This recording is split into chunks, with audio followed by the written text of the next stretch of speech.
की जय।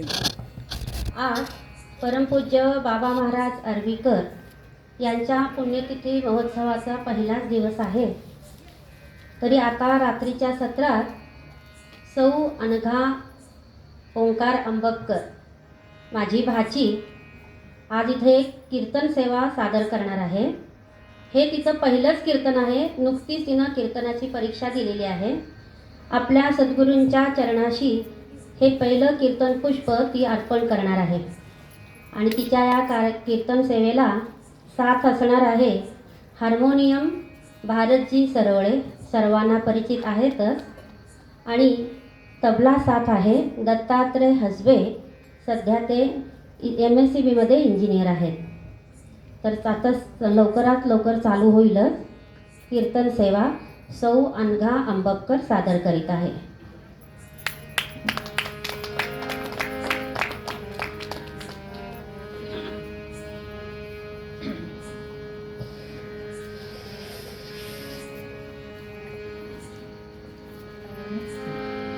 श्रीमन्महागणाधिपतये नमः. श्री सरस्वत्ये नमः. श्री सद्गुरुभ्यो नमः. मातृदेवो भव, पितृदेवो भव, आचार्यदेवो भव.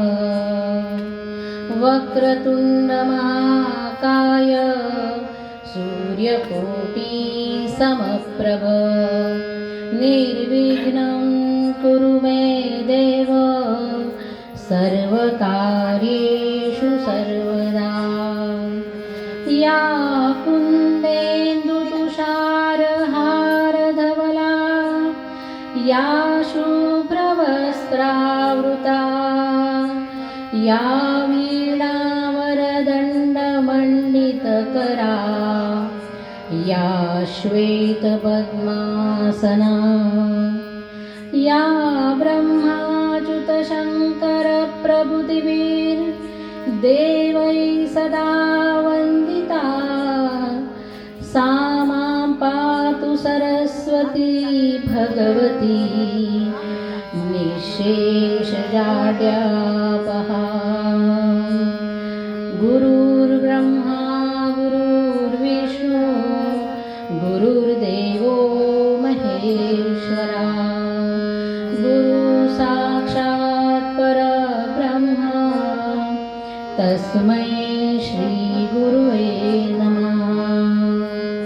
कृष्णाय वासुदेवाय हरये परमात्मने प्रणतक्लेशनाशाय गोविन्दाय नमो नमः.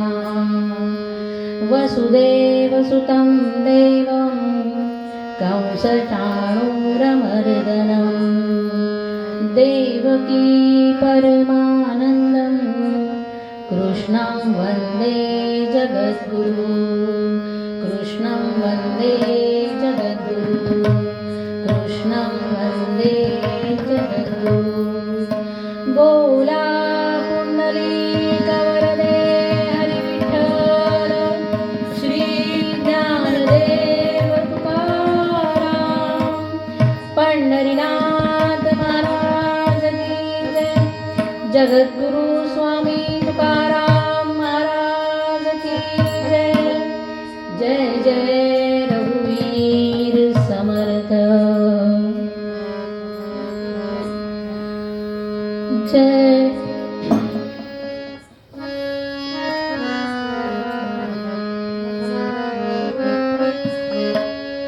जय जय राम कृष्ण हरी.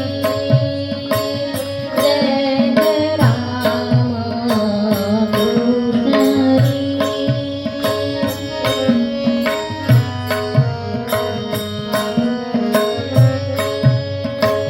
राजा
शरणागत दीना चरणी नेई शरणागत दीना चरणी नेई करुणा दृष्टी निहारी राजा राम करुणा दृष्टी निहारी राजा राम जय जय राम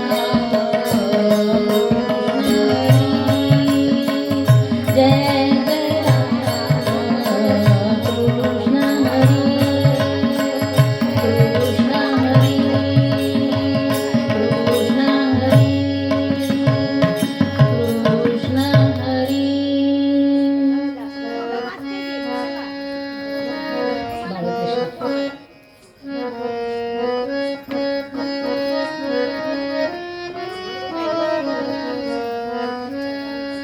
बाळकृष्ण चरणी लक्ष लागो रे बाळकृष्ण चरणी लक्ष लागो रे बाळकृष्ण चरणी लक्ष लागो बाळकृष्ण चरणी लक्ष लागो रे बाळकृष्ण चरणी लक्ष लागो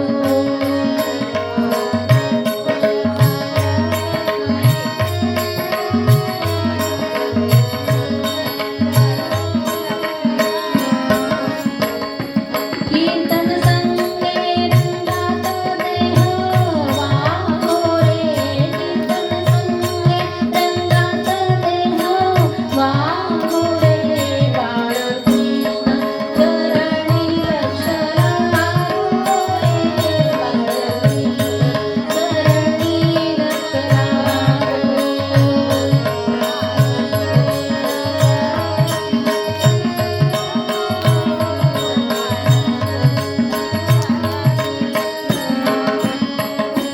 स्वरूपी मन हे लाविता सौख्य आम हो स्वरूपी मन हे लाविता सौख्य आम हो काम क्रोधादिक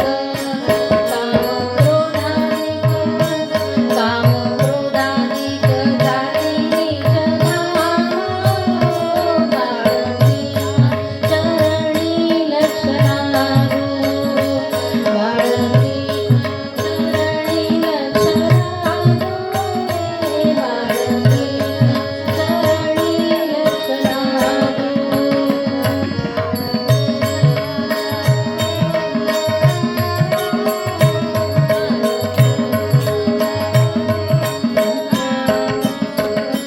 सारा सार वदविता सद्गुरुनाथ हो सारा सार वदविता सद्गुरुनाथ हो मंगलधाम मंगलधाम मंगलधाम जीवन नरहरि पाया हो बाळकृष्ण चरणी लक्ष लागो बाळकृष्ण चरणी लक्ष लागो रे बाळकृष्ण चरणी लक्ष लागो बाळकृष्ण चरणी लक्ष लागो बाळकृष्ण चरणी लक्ष लागो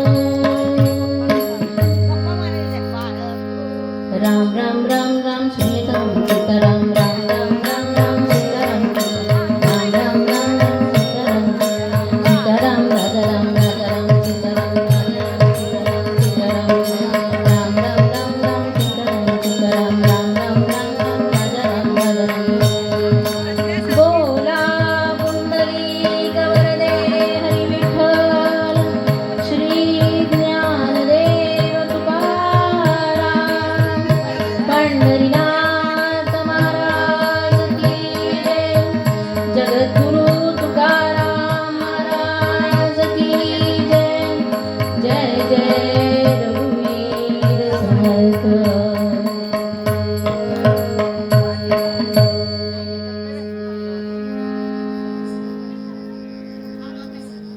आता निरूपणाचा अभंग घेते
निरूपणासाठी घेतलेला हा अभंग आहे स्वामी स्वरूपानंदांचा.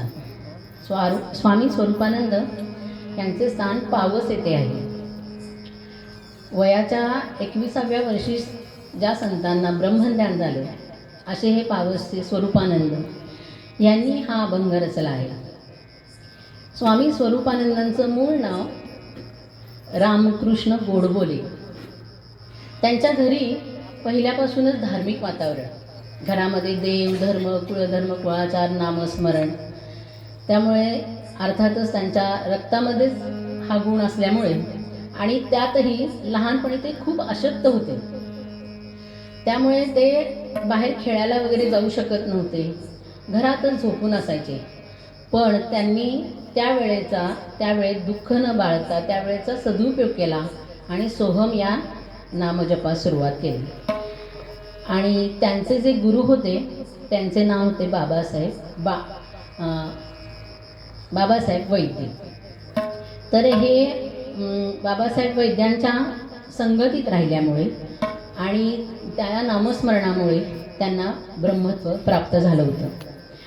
तर हे जे स्वामी स्वरूपानंद आहेत यांची मी आणखीन एक गोष्ट तुम्हाला सांगते की आज जरी तुम्ही पावसला त्यांच्या दर्शनासाठी गेलात आणि समाधीचं दर्शन घेऊन प्रदक्षिणा घालून तुम्ही एका वरती प्रदक्षिणा पूर्ण झाल्यानंतर वरच्या बाजूला एक हॉल आहे, त्या हॉलमध्ये जाऊन जर तुम्ही बसलात आणि समजा तुम्ही इथून घरातून निघताना किंवा दर्शनासाठी जाताना जर तुमच्या मनात काही चिंता असेल, काही प्रश्न असतील, मनात समस्या असतील, काही प्रश्न असेल आणि जर तो प्रश्न घेऊन तुम्ही गेलात तर त्या हॉलमध्ये ठिकठिकाणी भगवद्गीता ठेवलेली आहे. तर तुम्ही जायचं, समाधीचं दर्शन घ्यायचं आणि जाऊन त्या भगवद्गीतेपाशी बसायचं आणि भगवद्गीतेचं कुठलंही पान जरी तुम्ही उघडलं तर तुमच्या मनात जी शंका आहे, तुमच्या मनात जो प्रश्न आहे त्याचा आजही तिथं उत्तर मिळतं. इतकी ती पावनभूमी आहे. तर अशा या स्वरूपानंदांनी गुरुविषयी असं सांगितलंय की गुरुकृपेविण नाही आत्मज्ञान, वा उगा तो क्षीण साधनांचा. म्हणजे गुरुकृपा आपल्याला जर करायची असेल तर आपल्याला रोज नामस्मरण केलंच पाहिजे. सकाळी लवकर उठून आपला प्रपंच बाजूला ठेवून फक्त नामस्मरण करा, फक्त देवाची पूजा करा, घरच्यांना उपाशी ठेवून हे सगळं करा असं आहे का? नाही. स्वरूपानंद म्हणतात हा सगळा जो आहे तो तुमच्या चित्तशुद्धीसाठी केलेला प्रकार आहे की जेणेकरून तुमचं चित्त शुद्ध झालं पाहिजे. म्हणून तुम्ही नामस्मरण करा, तुम्ही देवाची पूजा करा, कुलधर्म कुलाचार करा. पण तुम्ही फक्त हेच करत बसलात तर तुम्हाला गुरु प्राप्त होणार नाही. हा सगळा प्रपंच करण्यापूर्वी तुम्ही तुमच्या गुरुला गुरु माता पिता गुरुची देवता गुरु मुक्तिदाता ऐसे माना. जो आपल्या गुरुला आपला आई वडील समजतात, आपले देवता समजतात, म्हणजे परमेश्वरामध्ये आणि गुरुमध्ये कुठलंही अंतर ठेवत नाही असा भक्त आपल्याला व्हायचा आहे. तर असं साधना करण्यासाठी स्वामी स्वरूपानंदांनी सांगितलंय की तुम्ही प्रपंचात आहात, तुम्ही गृहस्थ आहात. तर गृहस्थ असताना तुम्ही जेव्हा स्त्रिया स्वयंपाक करतात तेव्हा तुम्ही गुरूंचं नाव घ्या. नामस्मरण करत करत जर तुम्ही स्वयंपाक केला तर तो गुरूंपर्यंत पोचतो आणि खरोखरच त्या अन्नामध्ये प्रसाद रूपाने तो उतरतो आणि तुम्हाला आशीर्वाद मिळतो. तेव्हा गृहस्थ आश्रमात असताना तुमची नित्यकर्म करत करत तुम्ही गुरुची आराधना करा. गुरुला कुठल्याही प्रकारचा दिखावा नको असतो, फक्त भोळा भाव दिवायला पाहिजे असं त्यांनी सांगितलेलं. तर बऱ्याच संतांनी गुरूंविषयी बऱ्याच गोष्टी सांगितलेल्या. तर एकनाथ महाराज असे म्हणतात, जो जो जयाचा घेतला गुण तो तो म्या गुरु केला जाण. गुरु सियाले अपारपण जग संपूर्ण गुरु दिसे. म्हणजे मानवाच्या आयुष्यामध्ये भरपूर गुरु येतात. प्रत्येक क्षणाक्षणाला माणसाला गुरु भेटतो. हा गुरु आपल्याला देवा आत्म्यापासून परमात्म्यापर्यंत नेणारा नसतो, पण आपल्या हर घटकेला आपल्या आयुष्यामध्ये तो येत असतो. तर दत्तगुरूंनी तर 24 गुरु केले आणि ते असे म्हणायचे की गुडघ्याचं सुद्धा ज्ञान घ्यावं. गुडघ्याचं म्हणजे एक छोटं बालक, त्यालाही आपण सल्ला विचारावा. कदाचित त्याचा सल्लाही तो निष्पाप असतो, त्यामुळे आपल्याला तोही आपला गुरु ठरू शकतो. तर आपल्या आयुष्यामध्ये माणूस जेव्हा जन्माला येतो किंवा जन्माला येणार असतो, गर्भात असतो, तेव्हापासूनच आपल्या आयुष्यात गुरु यायला सुरुवात होते. आपला पहिला गुरु कोण असतो बरं? आपली आई. जेव्हा आपण आईच्या गर्भामध्ये असतो, आता सगळीकडे तुम्हाला माहिती आहे गर्भसंस्कार केंद्र निघालेली आहेत. तर आता ह्याची गरज लागली आहे, पण पूर्वी ह्याची गरज नव्हती. घरामध्ये नित्यपाठ, प्रार्थना, आरती, नंतर संध्याकाळी दिवे लागणीच्या वेळेला रामरक्षा हे सहज घडायचं आणि त्या गर्भावर ते संस्कार व्हायचे. पण आज आपल्याला गर्भसंस्काराची गरज आहे, पण त्यातूनही तो गर्भ अतिशय उत्तम तयार होतो. तर गर्भापासूनच आपली आई ही आपली गुरु असते. आणि मग बाळ जन्मल्यानंतर 3 महिन्यानंतर पहिला चेहरा कोणाचा ओळखतं? तर आपल्या आईचा. मग आई हसली की ते हसतं, आईकडे बघून हसतं. आई कुठे लांब गेली की त्याला वाटतं की आपण एकटे आलो, आपल्याला का आधाराची गरज आहे. असा गुरु कोण? आपली आई. हळूहळू ते बाळ मोठं मोठं व्हायला लागतं. ते बोबडे बोलत असतं. त्यावेळी आई त्याच्यावर जे संस्कार करते त्या संस्काराने ते मोठं होत असतं. आणि म्हणूनच मी सर्व भगिनींना, मातांना असं म्हणेन की आपला जी पुढची पिढी आहे ही जर संस्कारी व्हायची असेल, त्यांच्यावर चांगले संस्कार व्हायचे असेल, तर आधी आईनं संस्कारी व्हायला हवं. आईला किमान अथर्वशीर्ष, गणपती स्तोत्र, महालक्ष्मी अष्टक हे जे आपल्या कुलधर्माचे कुळाचाराचे घटक आहेत हे तरी निदान पाठ पाहिजेत आणि ते प्रत्येक घराघरामध्ये म्हटले गेले पाहिजेत. रामरक्षा संध्याकाळी रोज म्हटली गेली पाहिजे. यामुळे आपण कारण मुलं ही मोठ्यांचं अनुकरण करत असतात.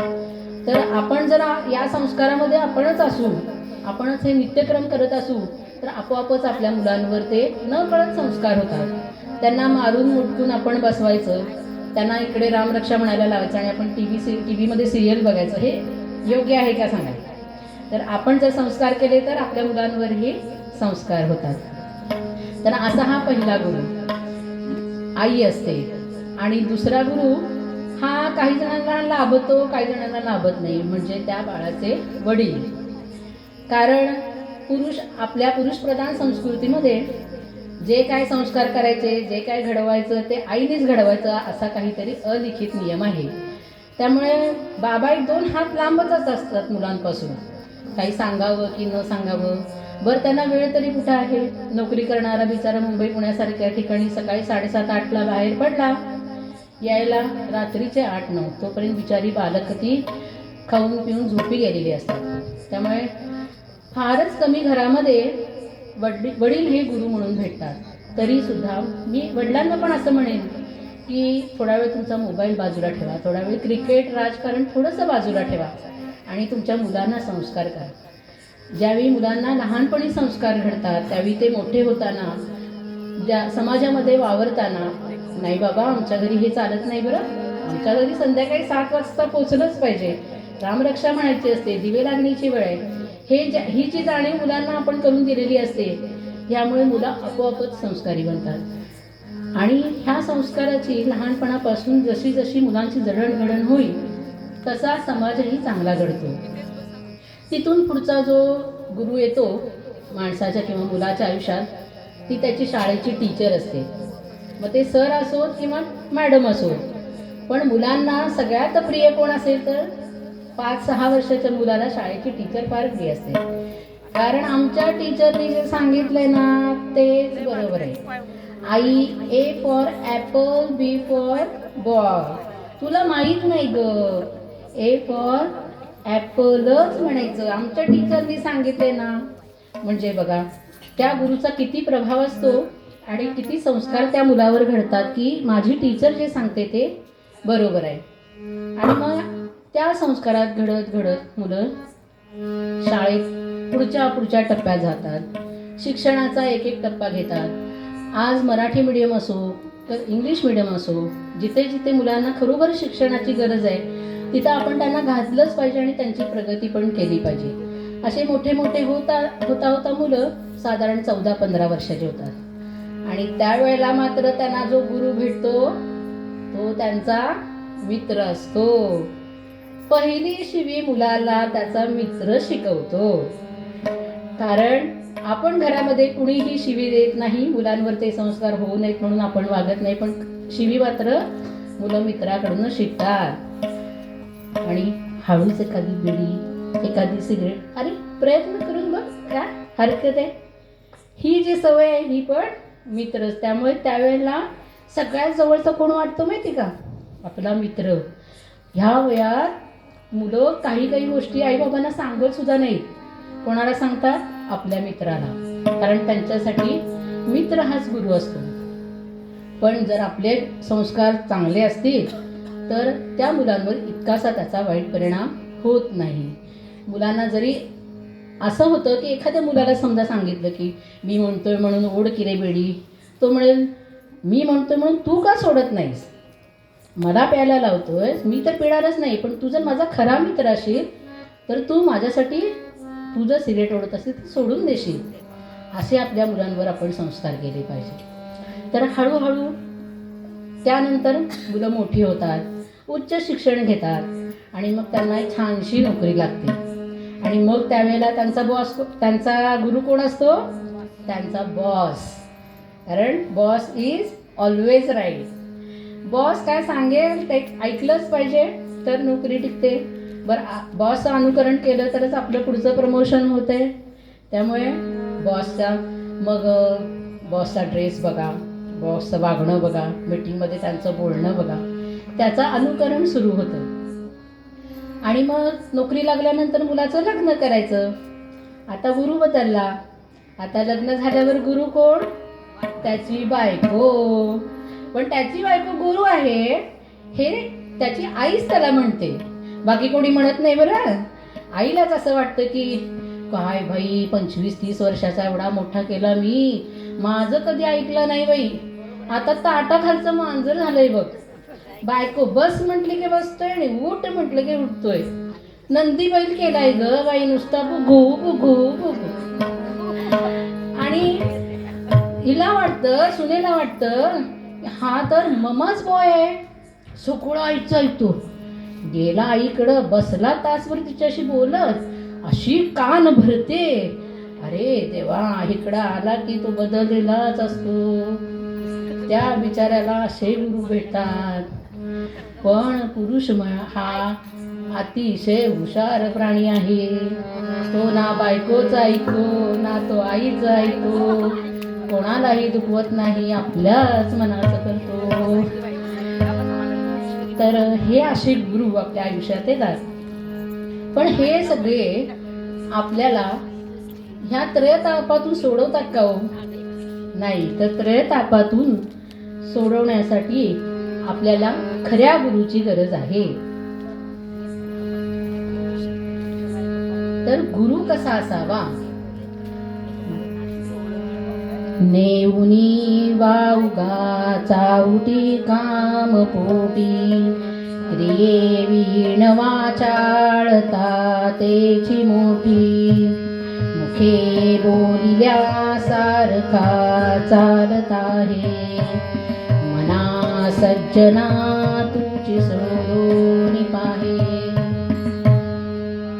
आपल्या आयुष्याचा उद्धार व्हावा असेल तर, आपल्याला मोक्ष मिळावा असा वाटत असेल तर आपण गुरु करायचा. पण तो गुरु कसा असावा? बोले तैसे चाले त्याची वंदावी पावले. जो गुरु हा आपल्या कृत्यातूनच, आपल्या वागण्यातूनच जर तुमच्या समोर आदर्श ठेवत असेल तर तो खरा गुरु. नाहीतर आता सगळीकडे पेव फुटलेलंच आहे. भोंदू बाबा आणि अघोरी बाबा, बरेच काही बाबा निघालेले आहेत. तुम्हाला पुड्या बांधून देतील, तुम्हाला आणखी काही धागे दोरे देतील. अशांच्या नादी तुम्ही लागलात तर तुमचा वेळ जाईल, पैसा जाईल, नुकसानच होईल. आपल्याला असा गुरु करायचा नाही. गुरु कसा असावा? स्वच्छ चारित्र्याचा, नेहमी खरे बोल असे भक्ताला सांगणारा आणि कायम आपल्या पाठीशी उभा राहणारा, आपल्यावर बापासारखी माया करणारा असा गुरु पाहिजे. आणि त्या गुरुच्या सानिध्यात तुम्ही राहिलात तर तुम्हाला गुरु मंत्र मिळेल. गुरुच्या मंत्रामुळे तुमची चित्तशुद्धी होईल. आणि आपण ह्या जगामध्ये का जन्माला आलो आहोत? प्रत्येकाला कळलं पाहिजे की लहानपणी खेळण्यात गेलं, तरुणपण शिक्षणात गेलं, त्यानंतर आपण लग्न केलं, गृहस्थाश्रम झाला आणि 50-55 वर्षाचे ज्या वेळेला आपण होतो, थकायला लागतो, तेव्हा आपल्याला गुरुची आठवण होते. तेव्हा आपल्याला असं वाटतं की आता आपल्याला आपला शेवटचा काळ हा सुसह्य गेला पाहिजे, म्हणून आपण गुरुच्या शोधात बाहेर पडतो.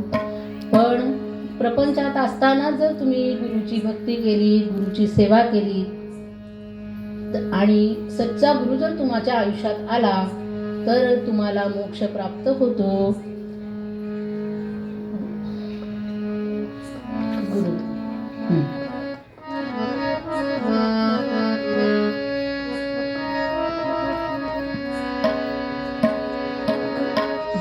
कौन बतावे बाण गुरु बिना, कौन बतावे बाण.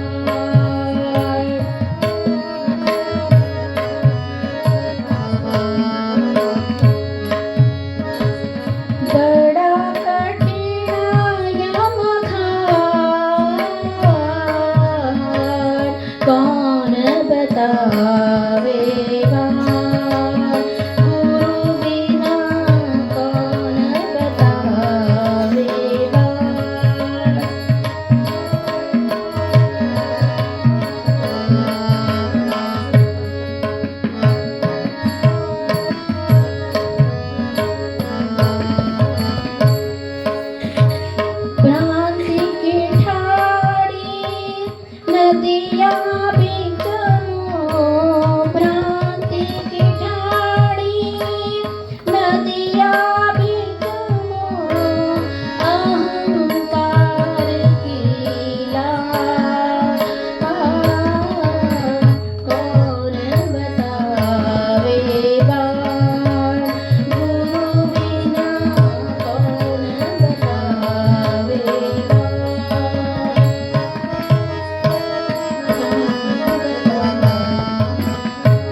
शिवाय आपल्याला कोणीही वाट दाखवत नाही.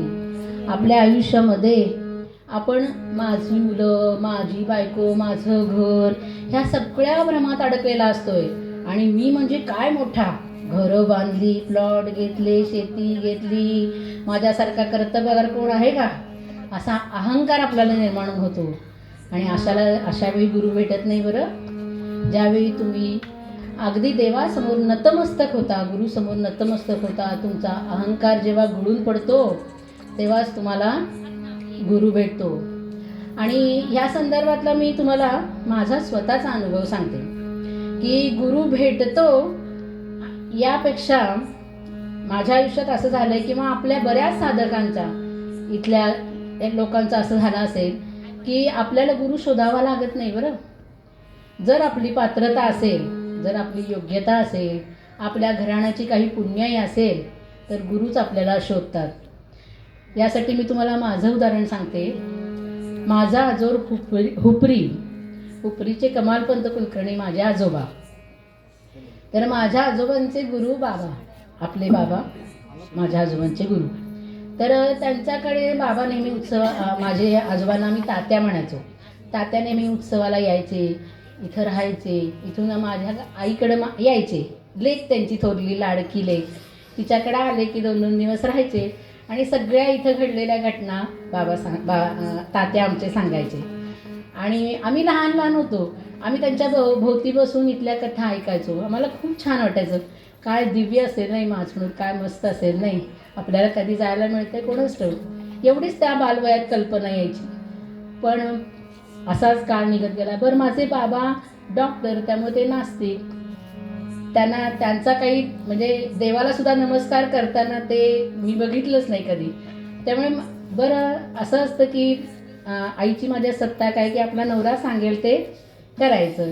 त्यामुळे आईलाही बरेच वर्ष माचणूर घडलं नाही. ती पण घरी बसून गुरुपौर्णिमा असली तर बाबांची घरी फोटो ठेवून पूजा करायची. सप्ताहाच्या वेळेला ती तिथं बसून नामस्मरण करायची. पण तिलाही कधी योग आला नव्हता. त्यानंतर माझं लग्न ठरायची वेळ आली आणि पेठ वडगावला आमचं घर आहे. तिथं आंबपकर, माझ्या सासरचं नाव आंबपकर. तर मुलगी दाखवायचा कार्यक्रम. आमच्याकडे मुलगा घरी येत नाही बघायला, आम्ही जातो मुलाच्या घरी. म्हणजे मुलगी जाते मुलाच्या घरी दाखवायच्या कार्यक्रमाला. तर तिकडे दाखवायला गेल्यानंतर माझा धाकटा मामा विनायक कुलकर्णी तो आमच्याबरोबर होता.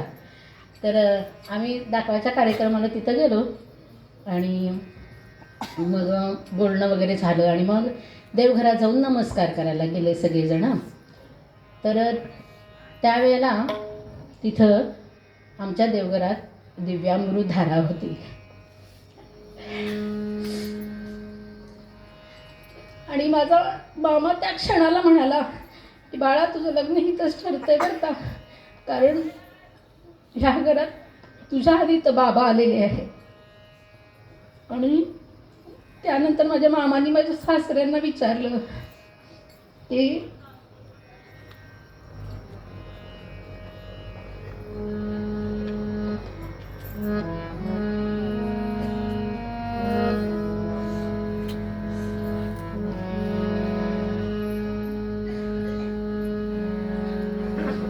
तुमच्या देवघरात मी दिव्यामृत धारा पाहिली. तर ते म्हणाले, हो, मी कुळवडी महाराजांचा शिष्य आहे आणि महाराजांनी मला एकदा सांगितलं की तू एकदा दिव्यामृत धाराचं पारायण कर. त्यामुळं माझं झालेलं आहे पारायण. तर त्यानंतर माझं लग्न ठरलं आणि त्याच घरात मी सून म्हणून गेले. आणि ज्यावेळी माझे पती, माझे मिस्टर, त्यावेळेला इकडे त्यांचा 4 जिल्ह्यामध्ये फिरती असायची. तर त्यावेळेला साधारण माझं लग्न 98ला झालं आणि 99-2000 साली ते इकडे मंगळवेढ्याकडे फिरतीला आले होते. त्यावेळेला त्यांना कोणीतरी सांगितलं की सिद्धेश्वराचं इथं दर्शन घ्या, माचणूरमध्ये स्थान आहे, तुम्ही दर्शन घ्या. त्यावेळेला सगळेजण आले, दर्शन घेतलं आणि वर आल्यावर ते माझे मिस्टरांनी कुतूहलानं विचारलं की हा काय आहे, हे मठ आहे का, इथे काय आहे हे. त्यावेळेला ते त्यांच्याबरोबर जे लोक होते त्यांनी सांगितलं, हो, बाबा महाराज आर्वीकर म्हणून त्यांचं इथं मठ आहे. तर आमच्या घरी दिव्यामृत धारा असल्यामुळे माझ्या मिस्टरांच्या लगेच लक्षात आलं. ते म्हणाले, हो, मला बाबा महाराज आर्वीकर माहिती आहे, इथं आहे हो त्यांची समाधी. ते समाधीचं दर्शन घेऊन गेले. ते समाधीचं दर्शन घेऊन आल्यानंतर मला मुलगा झाल्यानंतर मी बाळंतीणच होते 2 महिन्याची. आणि त्यावेळेला गुरुपौर्णिमा आली. मार्चमध्ये माझ्या मुलाचा जन्म आणि 2 महिन्यांनी गुरुपौर्णिमा आली.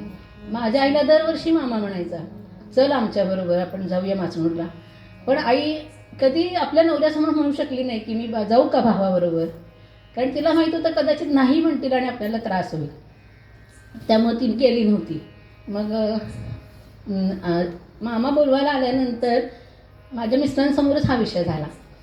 आणि मग माझे मिस्टर म्हणाले, मी बघतो 2 दिवस तिचं काय असेल ते, जावा आई तुम्ही दर्शन घेऊन या. मी जाऊन आलो, खूप छान आहे हो, मला खूप छान वाटलं म्हटलं.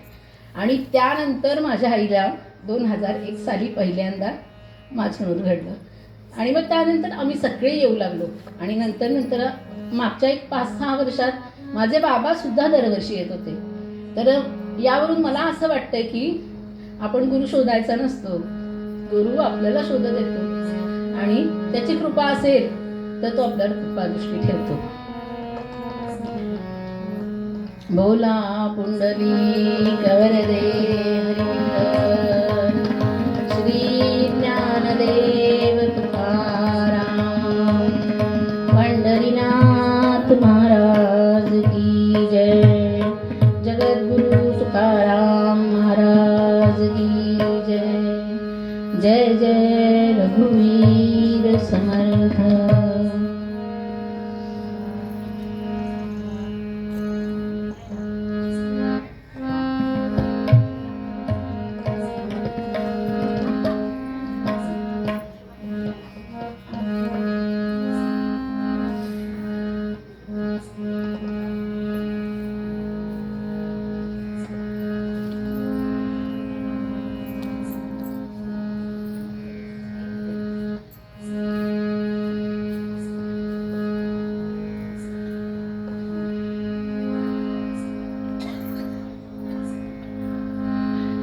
आता उत्तर रंगामध्ये मी तुम्हाला समर्थ रामदास स्वामी यांच्या जीवनात घडलेली एक घटना सांगणार आहे.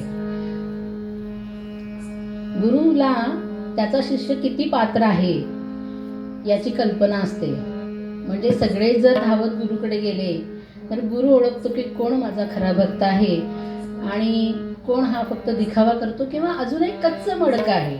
असं मी म्हणणार नाही की गुरुकडे येणारा प्रत्येक जण वाईटच असतो, पण अजूनही त्याची तितकी तयारी नाही, पात्रता नाही, हे सांगणारा हा प्रसंग आहे. समर्थ रामदास स्वामी हे भारत भ्रमण करत होते आणि भारत भ्रमण करत असताना एक दिवशी रात्री त्यांच्या स्वप्नात आई आली आणि म्हणाली, बाळा किती दिवस झाले रे, आपली भेटच नाही. त्या क्षणी महाराज उठले आणि आपले 2 शिष्य उद्धव महाराज आणि कल्याण स्वामी यांना ते म्हणाले की आपण आता माझ्या आईच्या दर्शनाला जाऊ बरं. दुसरे दिवशी ते जंब या गावी, त्यांचं जे जंब गाव आहे त्या गावी आपल्या आईला भेटायला गेले. थोडे दिवस आईकडे राहिले. आईने थोडं कौतुक केलं. थोडे दिवस तिथं राहून तिथून निघाले तर माहूरगडला आले. ते माहूरगडची जगदंबा त्यांची कुलस्वामिनी. या देवी सर्वभूतेषु शक्तिरूपेण संस्थिता नमस्तस्यै नमस्तस्यै नमस्तस्यै नमो नमः. देवीसमोर साष्टांग नमस्कार घातला, डोळे भरून देवीचं दर्शन घेतलं आणि महाराज आणि त्यांचे 2 शिष्य तिथून बाहेर पडले आणि तिथे जवळच असलेल्या दत्त मंदिरात गेले.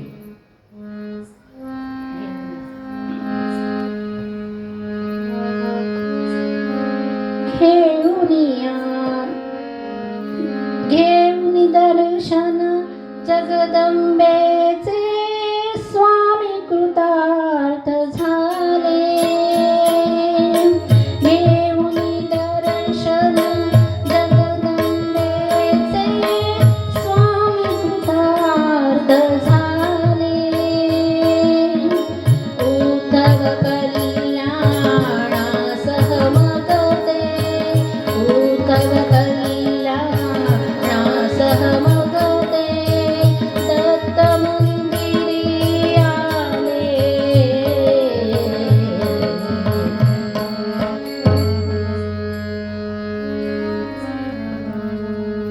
देवीचं दर्शन घेऊन दत्त मंदिराकडे आपल्या शिष्यांसह स्वामी रामदास स्वामी निघाले. दत्त मंदिरात गेले तर त्या दिवशी नेमका गुरुवार होता आणि मंदिरामध्ये इतकी गर्दी होती. कोणी नामस्मरण करत होतं, कोणी गुरुचरित्राचं पारायण करत होतं, कोणी जपमाळ ओढत होतं. असं सगळं वातावरण, बरीच गर्दी. तर समर्थ म्हणाले की हे सगळे लोक इथं काय एवढे जमा झाले?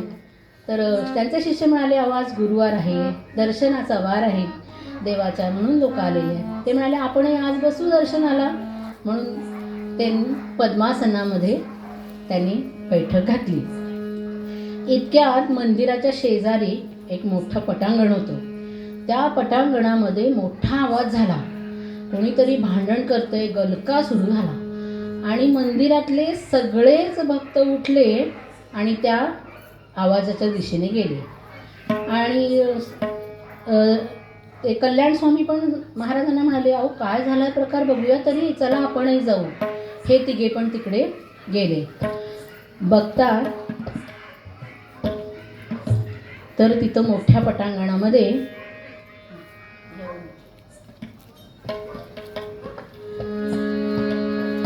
घेऊनिया मग रूप मलंगाचे, घेऊनिया मग रूप मलंगाचे, सपरिवारे प्रभू पातळेची साचे.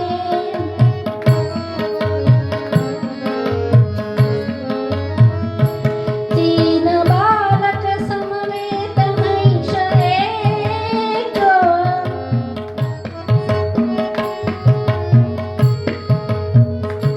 सहा बकऱ्या अन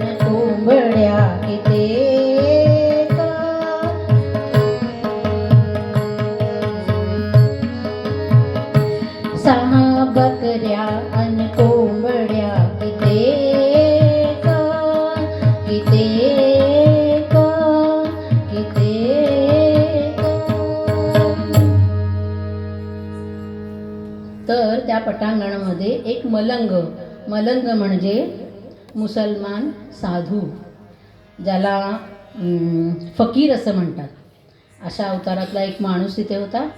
डोक्याला काळं फडकं बांधलेलं, कळकट मळकट कपडे सगळे अंगात, ते जाळीदार बनियन आहे की शर्ट आहे याचा पत्ता न लागणारं काहीतरी अंगात घातलेलं, लुंगी नेसलेली. त्याची पत्नी तशीच कळकट मळकट, एखादा सलवार कमीज घातला होता, त्याच्यावर बुरखा घातला होता आणि त्यांचा लवाजमा यायला लागला होता. 3 छोटी छोटी बाळं, 6 बकऱ्या, एक मोठा रेडा आणि बऱ्याच कोंबड्या, असा सगळा लवाजमा घेऊन तो जो मलंग होता तो बायकोवर अतिशय तापला होता. आणि एक मोठंच्या मोठं भांडं होतं बरं त्यांच्याजवळ. हे सगळं घेऊन ते आले आणि तो बायकोवर ओरडला, मुझे भूक लगी है, अभी के अभी खाना दो. बिचारी बायको, सगळ्याच बायका नवरे चिडले, भूक लागली म्हटलं की चळा कापतात बघा, होय की नाही. तर तिनं काय केलं, गडबडीनं 3 दगड शोधून आणले, त्याच्यात तिथल्या जवळच्या काट्या कोट्या आणल्या, आग लावली, त्याच्यावर ते मोठं पातेलं ठेवलं. तो मलंग काय म्हणतो माहिती आहे काय, मला इतकी भूक लागली आहे की हे पातेलं भरलं पाहिजे बरं, त्याशिवाय मी जेवणार नाही. आता तिच्याजवळ तर धान्य नाही, ना डाळ ना तांदूळ. आता काय करते बिचारी. ती म्हणाली, अरे माझ्याकडे काहीच नाही, कशाचं करू अन्न. तो म्हणा, तो रेडा दिसतो ना समोर, काप त्याला आणि घाल त्या पातेल्यात. तिनं क्षणाचाही विचार केला नाही बरं. तिच्या पिशवीत असलेला सुरा काढला आणि तिनं त्या रेड्याला कापला आणि त्या पातेल्यात घातला. तरी पातेलं काही भरेना. आता काय करायचं. आता म्हणाल, ते 6 बकऱ्या दिसत आहेत ना, त्या काप आणि घाल त्या पातेल्यात. त्या 6 बकऱ्याही कापल्या, त्याही पातेल्यात घातल्या, तरी सुद्धा काय ते पातेलं भरेना. आता काय करायचं. आता कोंबड्या जेवढ्या होत्या तेवढ्या सगळ्या कोंबड्या कापल्या, त्याही पातेल्यात घातल्या, तरी पातेलं भरेना. ती बायको म्हणाली, सगळे प्राणी संपले हो, आता काय करू. तो म्हणाला, ही 3 पोरं जन्माला घातली की आपण, मला भूक लागल्यावर मी ह्यांना सुद्धा खाणार, जा त्यांना काप म्हटला. तिनं पण नवऱ्याची आज्ञा, तिनं त्या 3 बाळांची मंडकी उडवली आणि त्या पातेल्यात घातली, तरी पातेलं भरेना. आता मात्र ती म्हणाली, आता माझ्याजवळ आहे ते सगळं संपलं बाबा, तरी हे पातेलं भरत नाही, काय करू. तेव्हा तो मलंग म्हणाला, ही माणसांची गर्दी नाही उभारले ते, जा तिकडे म्हटलं आणि प्रत्येकाच्या माना काप आणि घाल त्या पातेल्यात. हे असं म्हटल्याबरोबर त्या क्षणाला सगळे पळत सुटले. ज्या दिशेला वाट मिळेल त्या दिशेला सगळे पळत सुटले. फक्त 3च लोक तिथं उभे होते, समर्थ रामदास स्वामी आणि त्यांचे 2 शिष्य. तर तो रागारागाने त्या बायकोच्या हातातला सुरा आपल्या हातात घेतला त्यानं आणि म्हणाला, आता मला मात्र ह्यांना संपवावं लागेल आणि ह्यांना कापून मी पातेल्यात घालतो. म्हणून ते स्वामी समर्थ रामदासांच्या जवळ आले. रामदासांच्या जवळ आल्याबरोबर रामदासांनी मान खाली घातली, डोळे मिटले आणि त्यांनी ओळखलं की आता हा सुरा आपल्या मानेवरून फिरेल. ते म्हणाले, काही हरकत नाही, म्हणून त्यांनी मान खाली घातली. काषाय वस्त्र करदंडधारिणं कमंडलू पद्मकरेण शंखं चक्रं गदाभूषितभूषणाढ्यं श्रीपादराजं शरणं प्रपद्ये. आणि मान खाली घालून डोळे मिटलेल्या अवस्थेत रामदास स्वामी असताना त्यांच्या लक्षात आलं की बराच वेळ झाला काही हालचालच नाही आहे. काय झालं असेल बरं. आत्तापर्यंत तर माझा जीव जायला हवा होता, पण काय झालं असेल. म्हणून त्यांनी डोळे उघडून बघितले तर प्रत्यक्ष दत्तगुरू त्यांच्यासमोर उभे होते. पूर्ण भगव्या रंगाचं वस्त्र अंगात घेतलेलं, हातामध्ये एका हातामध्ये कमंडलू, एका हातामध्ये दंड. अशा रूपात ज्यावेळेला दत्तगुरू आले त्यावेळी महाराजांनी त्यांच्या 2 शिष्यांनी साष्टांग नमस्कार घातला. महाराज म्हणाले, आम्हाला दर्शन दिलं, आम्ही तर कृतकृत्य झालो, पण एवढी सकाळपासून सेवा करत बसलेले बाकीचे लोक होते हो, त्यांना तुम्ही का दर्शन दिलं नाही? तेव्हा दत्तगुरु म्हणाले की भक्त हा किती योग्य आहे हे मी ठरवतो. कोणाला दर्शन द्यायचं आणि कोणाला दर्शन नाही द्यायचं हे मला बरोबर माहिती आहे. आणि मगाचपासून जी हितं होती ना, ती सगळी गर्दी होती.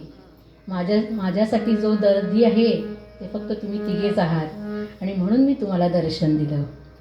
तर म्हणून गुरु कृपे विण नाही आत्मज्ञान, वा उगा तो क्षीण साधनांचा. हेची दान हेची दान देवा देवा तुझा विसरण व्हावा, विसरण व्हावा, तुझा विसरण व्हावा. आईन आवडी हेची माझी सर्व जोडी, माझी सर्व जोडी, हेची माझी सर्व जोडी. न लगे मुक्ती आणि संपदा, संत संग देई सदा, संत संग देई सदा. तुका म्हणे गर्भवासी सुखे घालावे आम्हासी, घालावे आम्हासी, सुखे घालावे आम्हासी. गुण गाईन आवडी हेची माझी सर्व जोडी, माझी सर्व जोडी, हेची माझी सर्व जोडी.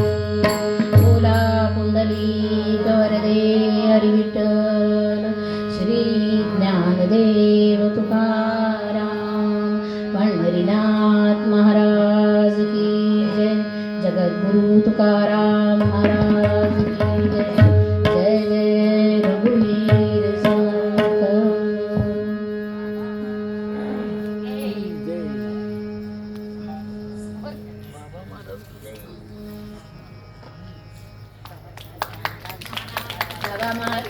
बाबा महाराज की जय.